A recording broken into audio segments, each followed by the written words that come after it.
ये कहानी ऐसी नन्स के ऊपर आधारित है जो अपनी हवस मिटाने के लिए गूंगे बहरे आदमियों का फायदा उठाकर उनके साथ घपाघप करती हैं। इसके बाद वो नन्स आगे और क्या क्या कारनामे करती हैं ये हम आज की इस एक्सप्लेनेशन में देखने वाले हैं। आज मैं जिस फिल्म को एक्सप्लेन करने वाला हूँ उसका नाम है वर्जिन टेरिटरी और ये फिल्म 2007 में रिलीज हुई थी।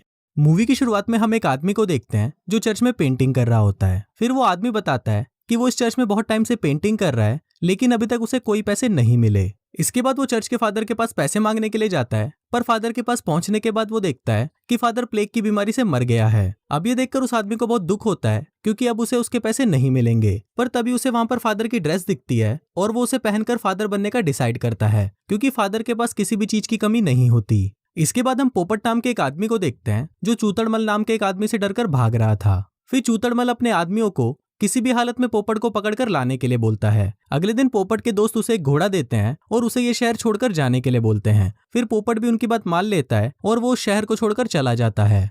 इसके बाद हम कलमुही नाम की एक लड़की को रोते हुए देखते हैं क्योंकि हाल ही में प्लेग की बीमारी के कारण उसके पेरेंट्स की डेथ हो गई थी। तभी वहां पर चूतड़मल आता है और वो उससे पूछता है कि अब तुम क्या करोगी। इस पर कलमुही उसे बोलती है कि जल्दी ही रशिया का राजा ठोकुमल यहाँ पर आने वाला है और मैं उससे शादी करूंगी। ये सुनकर चूतड़मल उसे बोलता है कि तुम्हारे बाप ने मुझसे बहुत सारे पैसे उधार लिए थे और अब उनके मरने के बाद तुम्हारी सारी संपत्ति मेरी हो गई है और अगर तुम इससे बचना चाहती हो तो तुम्हें मुझसे शादी करनी पड़ेगी। इसके बाद हम पोपट को भागते हुए देखते हैं क्योंकि उसके पीछे चूतड़मल के गुंडे पड़े हुए थे। तभी उसे एक आदमी दिखाई देता है जो गूंगा बहरा था। फिर वो आदमी पोपट को बताता है कि वो पास ही में एक माली का काम करता था पर अब उसने वो काम छोड़ दिया है। अब ये सुनकर पोपट सोचता है कि अगर वो भी गूंगा बहरा बनकर वहां पर माली के काम के लिए जाएगा तो शायद उसे वो काम मिल सकता है जिससे वो चूतड़मल के आदमियों से भी बच सकता है। इसके बाद वो एक पेड़ के ऊपर चढ़ जाता है और चूतड़मल के लोग वहां से आगे निकल जाते हैं। पर तभी अचानक पेड़ की डाली टूट जाती है और पोपट नीचे गिरकर बेहोश हो जाता है। थोड़ी देर बाद वहां पर कुछ नन्स आती हैं और वो उसे उठाकर चर्च में ले जाती हैं। आगे दो नन्स पोपट को बेहोश देखकर उसे छूने लगती हैं, पर अब पोपट भी उठ चुका होता है और वो इस चीज को एंजॉय कर रहा होता है। तभी नन्स की हेड वहां पर आती है और वो दोनों नन्स उसे बताती हैं कि ये आदमी गूंगा बहरा है, इसलिए वो लोग उसे माली के काम पर रख लेते हैं। इसके बाद जब पोपट नहा रहा होता है तो दो नन्स उसके पास आती है और उसके साथ नहाने लगती हैं। अब ये सब देखकर हम व्यूवर्स को पता चलता है कि नन्स को गूंगा बहरा आदमी ही क्यों चाहिए था, ताकि जब ये लोग उसके साथ घपाघप करेंगी तो गूंगा बहरा होने की वजह से वो किसी को कुछ बता नहीं पाएगा। इसके बाद हम कलमुही को उनके फ्रेंड्स के साथ देखते हैं जहां कलमुही उनको बता रही होती है कि इस शहर में उसका दूसरा घर भी है जहां वो राजा ठोकुमल के साथ शादी करेगी और वो उन सभी को वहां पर आने के लिए बोलती है। तभी वहां पर चूतड़मल आ जाता है और वो कलमुही से पूछता है कि तुम लोग यहाँ पर क्या बातें कर रहे हो। इस पर कलमुही उसे झूठ बोलती है कि वो लोग यहाँ पर बस प्रेयर कर रहे थे। अब क्योंकि कलमुही चूतड़मल के साथ यहाँ पर नहीं रहना चाहती थी और राजा ठोकुमल के आने में अभी थोड़ा टाइम था, इसलिए कलमुही चर्च में रहने का फैसला करती है। इसके बाद जब दो नन्स कलमुही को तैयार कर रही होती हैं तो कलमुही वहां पर पोपट को देखती है। फिर एक नन उसे बताती है कि ये यहाँ पर माली है और गूंगा बहरा है। थोड़ी देर बाद जब एक नन पोपट के साथ जंगल में जा रही होती है तभी कलमुही उसे वहां पर देख लेती है और वो ये देखकर समझ जाती है कि यहाँ पर घपाघप का कार्यक्रम शुरू होने वाला है। पर कलमुही को उन्हें देखकर बहुत जलन महसूस होती है। दूसरी तरफ महल में कलमुही को लेने राजा ठोकुमल भी पहुंच जाता है, पर वहां पर चूतड़मल उसे बताता है कि कलमुही अब मुझसे शादी करने वाली है। अब ये बात सुनकर ठोकुमल गुस्से में वहां से जाने लगता है, पर तभी बाहर उसे एक आदमी बताता है कि कलमुही शहर के दूसरे घर में आपका इंतजार कर रही है और ये बात सुनकर ठोकुमल अपने साथियों के साथ वहां से निकल जाता है। इसके बाद जब पोपट अपने कमरे में बैठा होता है तभी दो नन्स उसके लिए खाना लेकर आती हैं। दरअसल उन नन्स को पता चल गया था कि बाकी नन्स पोपट के साथ क्या क्या करती हैं और अब वो भी पोपट के साथ वही सब करना चाहती थी और पोपट भी इसके लिए मान जाता है। अगले दिन जब कलमुही दो नन्स के साथ पोपट के लिए गर्म पानी लेकर जा रही होती हैं तब कलमुही उन दोनों नन्स को बोलती है कि तुम जो पोपट के साथ कर रही हो वो पाप है। पर इस पर वो नन्स उसे बोलती हैं कि ये सब करना कोई पाप नहीं है और तुम बस हमसे जल रही हो। अब इससे कलमुही को बहुत गुस्सा आता है और वो गर्म पानी सीधा पोपट के सर पर डाल देती है और ये देखकर हम व्यूवर्स को पता चलता है कि कलमुही अब पोपट को पसंद करने लगी है। इसके बाद जब ठोकुमल कलमुही से मिलने के लिए जा रहा था तभी चूतड़मल अपने आदमियों के साथ उस पर अटैक कर देता है। इसमें ठोकुमल के सारे आदमी तो मारे जाते हैं पर ठोकुमल वहां से भागने में कामयाब रहता है। दूसरी तरफ कलमुही के दिल में पोपट के लिए फीलिंग बढ़ती जा रही थी और एक दिन वो पोपट को गाना गाते हुए सुन लेती है और इससे उसे पता चल जाता है कि पोपट गूंगा बहरा नहीं है। फिर एक दिन जब वो पोपट को खाना देने जाती है तो वो उसके पास जाकर उसकी आंखों पर पट्टी बांधती है और उसे किस करके वहां से चली जाती है, जिसे पोपट को तो पता नहीं चलता कि वो कौन है, पर उसे ये सब बहुत अच्छा लगता है।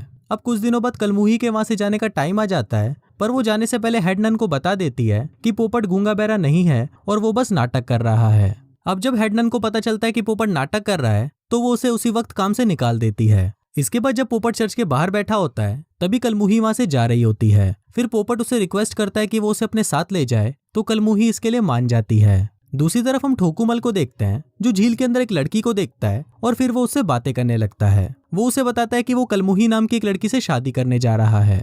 अब ये सुनकर वो लड़की उसे झूठ बोलती है कि मैं ही कलमुही हूँ। अब क्योंकि ठोकुमल ने उसे कभी देखा नहीं था, इसलिए वो उसकी बात मान लेता है और उसे भी वो लड़की बहुत पसंद आ जाती है। इसके बाद कलमुही और पोपट कलमुही के घर पर आ जाते हैं और फिर जब वो दोनों बातें कर रहे होते हैं, तब पोपट उसे बताता है कि वो उस लड़की से बहुत प्यार करने लगा है, जिसने उस दिन उसकी आंखों पर पट्टी बांधकर उसे किस किया था। फिर कलमुही उससे पूछती है कि तुम उस लड़की को कैसे पहचानोगे, तो पोपट उसे बोलता है कि वो किसी भी तरह उसे पहचान लेगा। इसके बाद कलमुही उसे बोलती है कि अगर तुमने मुझे किस किया तो तुम उस लड़की को पहचान लोगे। फिर जब पोपट कलमुही को किस करने ही वाला होता है कि तभी वहां पर चूतड़मल अपने आदमियों के साथ आ जाता है। फिर पोपट चूतड़मल को अपने साथ लड़ने के लिए बोलता है, पर चूतड़मल के आगे पोपट टिक नहीं पाता और फिर जब चूतड़मल उसे मारने वाला होता है, तभी कलमुही उसे रोक देती है और वो उसको बोलती है कि अगर तुम पोपट को छोड़ दोगे तो मैं तुमसे शादी कर लूंगी। इस पर चूतड़मल उसे छोड़ देता है, पर वो उसे तहखाने में बंद कर देता है। इसके बाद कलमुही को लगता है कि चूतड़मल उसे भी मार देगा, इसलिए वो चूतड़मल को अभी शादी करने के लिए बोलती है और साथ ही वो उसे ये भी बोलती है कि शादी के बाद उसे पोपट को छोड़ना होगा। अब चूतड़मल उसकी सभी शर्तें मान जाता है और वो अपने 2 साथियों को फादर को लाने के लिए बोलता है। और फिर जब फादर वहां पर आते हैं तो कलमुही उन्हें पैसे देती है और बोलती है कि आपको ये शादी नहीं करनी, इसलिए ये शादी जितना डिले हो सके उतना डिले कर देना। इसके बाद जब उन दोनों की शादी हो रही होती है तो कलमुही के बोलने पर फादर उस शादी को डिले करने लगते हैं, पर इससे छोटा छतरी को बहुत गुस्सा आ जाता है और वो फादर को तलवार दिखाकर उन्हें शादी जल्दी करवाने के लिए बोलता है। तभी ठोकुमल भी वहां पर आ जाता है और ठोकुमल के हाथ में गन देखकर चूतड़मल वहां से भाग जाता है। थोड़ी देर बाद पोपट भी वहां पर आ जाता है और फिर पोपट और ठोकुमल मिलकर चूतड़मल के सभी आदमियों को मार देते हैं। फिर पोपट चूतड़मल को अपने साथ लड़ने के लिए बोलता है और वो दोनों एक कुएं पर खड़े होकर लड़ने लगते हैं। इसी दौरान चूतड़मल कुएं में गिर जाता है और वो वहीं पर टपक जाता है। इसके बाद कलमुही वहां पर आती है और वो ठोकुमल को बोलती है कि मैं तुमसे शादी नहीं कर सकती क्योंकि मैं किसी और से प्यार करती हूँ। और फिर जब कलमुही उसे अपनी शक्ल दिखाती है तो ठोकुमल उसे बोलता है कि तुम वो कलमुही नहीं हो जिसे मैं प्यार करता हूँ। तभी वो दूसरी लड़की भी वहां पर आ जाती है और ठोकुमल उससे शादी कर लेता है। इसके बाद कलमुही पोपट के पास आती है और पोपट उसे बोलता है कि मैं सिर्फ उसी लड़की से शादी करूंगा जिसने उस दिन मेरी आंखों पर पट्टी बांधकर मुझे किस किया था। ये सुनकर कलमुही उसे किस करने के लिए बोलती है और फिर पोपट जैसे ही उसको किस करता है तो वो समझ जाता है कि ये वही लड़की है। अब सभी की एक साथ शादी हो जाती है और ये फिल्म यहीं खत्म हो जाती है।